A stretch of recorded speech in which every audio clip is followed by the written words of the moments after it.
Tom Harwood and many other Tory mouthpieces are coming out today talking about the budget again and how the pound has miraculously recovered against the dollar, putting it down to a blip in the market or the fact that the dollar has been superseding everything in terms of its power in the market. Now, people who know, but people who don't, here's the info. Now let's look at Friday when the pound dropped to $1.08 and continued to fall. On Friday, the same Friday that the budget was announced. The very same budget that experts warned would cause market chaos. And it did.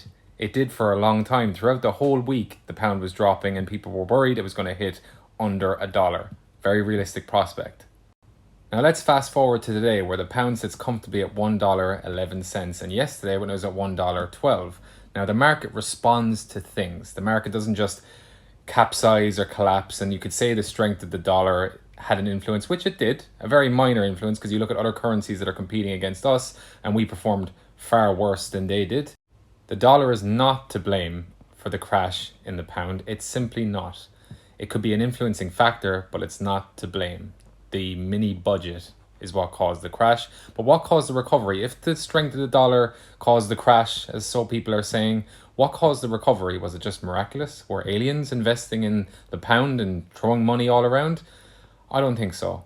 But I do have some idea of what that might be. You guessed it. It's the polls yet again. Now the market responded to something, and what was that? Labour up in the polls, and more importantly, the Conservatives down in the polls. The Conservatives who put this policy forward caused market chaos, as the expert stated, and now they could be gone. It's looking like they're gone if this continues the way it does, and the markets responded positively, saying that this is probably for the best.